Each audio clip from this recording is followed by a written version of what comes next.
Jean-Michel Apathy, vous recevez donc ce matin Marine Le Pen. Bonjour Marine Le Pen. Bonjour. Le débat sur la moralisation de la vie politique française se poursuit. François Hollande a officialisé hier la publication du patrimoine des parlementaires. Et ce matin, dans le Figaro, Claude Bartolone, le président de l'Assemblée nationale, se dit réservé sur cette publication de patrimoine. Qu'en pensez-vous, Marine Le Pen ? Je pense qu'une commission doit être capable de vérifier les déclarations qui seraient faites par les députés. Le problème, c'est quelle Plutôt est la... pas de publication, alors ? Bon, moi, ça ne me dérange pas en ce qui me concerne. Mais je vois ce que ça vient de donner là, d'ici dans les derniers jours. C'est la course à celui qui sera le plus pauvre. Comme si c'était somme toute un gage de moralité que d'arriver, comme par exemple l'ancien Premier ministre, en disant « Oh, mais j'ai rien, moi j'ai 3,50 francs sur mon compte, j'ai une petite maison...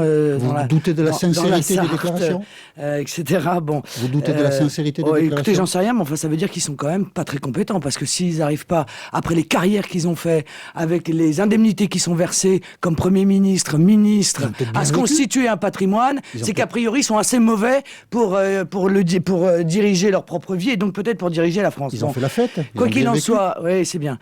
Mais encore faut-il que la commission qui soit constituée soit elle-même d'une grande moralité, parce que la dernière, les hautes autorités du type Conseil constitutionnel, vous voyez, ce sont les mêmes qui en 95 ont refusé de rejeter les comptes de M. Balladur et de M. Chirac alors que ces comptes étaient irréguliers, au dire même du président du Conseil constitutionnel, mais qui en revanche ont rejeté le compte de M. Cheminade, selon la bonne vieille, le bon vieux principe édicté par La Fontaine, selon que vous serez puissant ou misérable, les jugements de cour vous rendront blanc ou noir.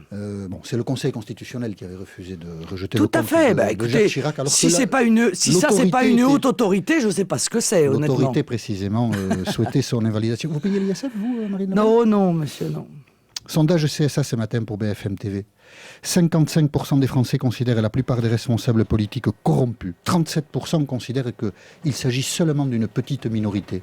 Vous vous situez dans quel camp, Marine Le Pen ? Je me situe résolument du camp des honnêtes, voilà, des intègres. C'est pas ma question. Est-ce que vous pensez que la plupart des responsables politiques français sont corrompus? Je pense que je ne vois pas comment les Français pourraient penser autrement, compte tenu du fait que dans les hautes personnalités que l'on voit tous les jours à la télévision, il y en a une kyrielle qui ont été condamnées et qui pourtant continuent à avoir, somme toute, une belle carrière. Parce que c'est ça le... je pense à M. Hérault, je pense à M. Désir, je pense à M. Juppé, je pense à M. Tapie, je pense à beaucoup d'autres personnalités. Je n'en ai pas la liste sous les yeux, mais croyez-moi, la liste des affaires très graves qui ont secoué la 5e, mais c'est peut-être pas terminé, est tellement longue que les Français ne comprennent pas cela en réalité. Tout n'est pas égal. Dans les noms que vous avez cités, les affaires sont très diverses. C'est-à-dire ? C'est-à-dire qu'il y a des condamnations qui sont aussi liées à la complexité parfois des règles. Oui, mais c'est pas le cas là. En l'occurrence, dans celles que j'ai citées, pas du tout. Voilà, c'est pas le cas de Monsieur. C'est pas le cas de Monsieur Hérault, c'est pas le cas de Monsieur Désir. Est-ce que vous considérez que beaucoup d'autres. La plupart des responsables politiques sont corrompus, c'est ça ma question. Non, je pense qu'un grand nombre de responsables politiques de haut niveau ne font pas l'objet du contrôle nécessaire. D'ailleurs, j'ai posé la question hier lors d'une conférence de presse. Combien de députés, de ministres ont fait l'objet d'un contrôle fiscal dans les 10 dernières années, par exemple, au moment où des milliers de Français, de contribuables, de petits patrons de PME, de commerçants font, eux, l'objet d'un contrôle extrêmement précis de la part du fisc. Vous avez déjà fait l'objet d'un contrôle fiscal, Marine Non, Le Pen ? moi non. D'accord. Mais mon père 17 fois, par conséquent, je pense que par capillarité, si vous voulez. Alors tiens, on parle de votre père. Hier est réapparu l'histoire de son compte en Suisse. C'est le site Mediapart qui en a parlé hier. Alors l'existence de ce compte à la banque UBS était connue. Ce compte était légal. Il était légal. Pourquoi votre père a-t-il ouvert un compte en Suisse? Il l'a redit hier, pour bénéficier des conditions de prêt plus favorables. Et on se dit que pour un dirigeant politique qui a dénoncé toute sa vie la mondialisation et les méfaits de la finance, aller en Suisse parce que les conditions de prêt sont favorables, c'est quand même une contradiction. Parce que vous êtes en train de me dire qu'il faudrait faire du patriotisme avec les banques françaises. J'espère que c'est une plaisanterie. Non, mais j'espère que c'est une plaisanterie. Pas du tout. Les banques françaises, qui sont aujourd'hui tout sauf françaises d'ailleurs, en l'occurrence. Bon, alors est-ce qu'on peut dénoncer la finance internationale et puis quand on a besoin d'un prêt pour soi, aller en Suisse? Non mais d'abord, monsieur, vous parlez de quelque chose qui s'est déroulé en 1981. Vous voyez, en 1981, la mondialisation, ça n'existait pas. Voilà, il y avait des frontières. Non, monsieur, c'est juste la philosophie. Non, monsieur, ça n'existait n'existait pas. Bon, qui m'intéresse ce matin. Par conséquent, votre réaction est absolument, à mon avis, hors sujet. Bon, d'ailleurs, je remarque que c'est ceux, comme vous d'ailleurs, qui défendaient la suppression des frontières en toutes circonstances, qui aujourd'hui considèrent que les frontières, pour finir, c'est quand même très bien parce que ça permet de contrôler, ça permet d'effectuer les contrôles que nous exigeons depuis des années.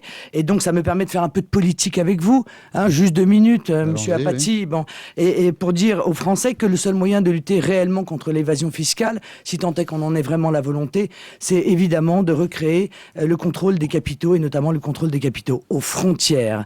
Mais encore une fois, cela met nos dirigeants dans une grande contradiction parce que eux n'ont eu de cesse que de vouloir supprimer ces contrôles et que de vouloir supprimer ces frontières. Donc le compte en Suisse, on n'en parle plus. C'est une histoire... on en a parlé 100 fois. Jean-Marie Le Pen a donné toutes les explications depuis absolument. 15 ans sur ce sujet. Alors que Mediapart cherche à se donner bonne conscience, peut-être, hein, pour ne pas être accusé de faire monter le Front National, car enfin, c'est ça ce que M. Plenel fait. Il cherche à salir le Front National parce qu'il a peur qu'on l'accuse, par ses révélations, de faire monter le même Front National. C'est pitoyable, c'est injuste et c'est très contraire à la déontologie journalistique. Alors décidément, vous n'avez pas de chance parce que c'était il y a 20 ans aussi, mais un de vos meilleurs amis aujourd'hui est aussi celui qui a ouvert le compte de Jérôme Cahuzac. Tout était légal, tout ça, mais alors, bon... Oui, mais quoi chance, hein. Mais quoi c'est cocasse comme situation. Mais pourquoi? Que ce soit l'un de vos amis qui ait ouvert le compte de Jérôme Cahuzac. Mais pourquoi? C'est cocasse qu'un de mes amis avocats, comme j'en ai un certain nombre, ait des clients qui soient aujourd'hui devenus des responsables politiques, mais qui ne l'étaient pas à l'époque. Vous ne les imaginez pas dans votre entourage, ces gens-là. Ah bon, mais pourquoi? Parce que vous considérez-vous que M. Cahuzac n'a pas le droit, par exemple, d'avoir un ami... En Suisse, oui. D'avoir un ami... Non, mais ça n'a rien à voir, ça. D'avoir un ami qui a des idées différentes de lui, en fait. C'est ça, votre idée? Non, bon. Parce que n'importe quel avocat que vous connaissez, vos amis, parce que beaucoup de grands avocats sont les amis de politiques, hein, bon, aurait ouvert ce compte, personne n'en aurait parlé. Donc, quelle est la faute de Philippe Peninck, à part d'être l'ami de Marine Le Pen? Non, il n'y a pas de faute. Il n'y a pas de faute. Mais il n'y a pas de faute. Mais quand même, ça permet de parler de Marine Le Pen dans l'affaire Cahuzac. Ça permet à un certain nombre de petits voyous de la presse de faire un parallèle en expliquant que peu ou prou, Marine Le Pen aurait donc une sorte de complicité dans la manière dont M. Cahuzac s'est comporté. Puisque c'est votre ami, il aurait pu dire beaucoup plus tôt que c'était lui qui a ouvert le compte en Suisse, puisqu'il nous l'a dit visiblement que le jour... vous l'a dit et ne l'a dit que le jour des aveux de Jérôme Cahuzac. Ah bon, mais sauf que monsieur, vous savez... avril, alors que Mediapart a publié son enquête. Mais dites-moi, les journalistes, eux, ils ont le droit de ne pas donner leurs sources. Hein. Eh bien, les avocats, ils sont tenus eux aussi au secret professionnel. Donc vous auriez voulu qu'ils rompent le secret professionnel pour... Bon, alors vous voyez bien que c'est n'importe quoi cette affaire et c'est indigne de la part de la presse et de la classe politique que d'avoir tenté de me salir. Je vois bien pourquoi et quelque part, ça attire l'attention des Français qui se disent eh bien, s'ils n'ont que cela à reprocher à Marine Le Pen, décidément, sa veste doit être bien propre et bien blanche. Elle est toute blanche, votre Oui, veste? elle est blanche, oui. Vous en êtes sûr? Oui, j'en suis absolument sûr, oui. Là, Monsieur Apathy. Vous êtes avec une veste qui n'est pas blanche. Absolument sûr. Image, oui, c'est une image, bien sûr. D'accord, bon. Il y avait d'autres questions, mais là, on n'a plus le temps. Ah, tant pis. Une autre fois? Oui. Marine Le Pen était l'invitée d'RTL. Bonne journée. Ça se termine doucement. Oui, ça a été chaud. Merci beaucoup, Marine Le Pen, d'avoir été l'invitée de Jean-Michel Apathy et d'RTL.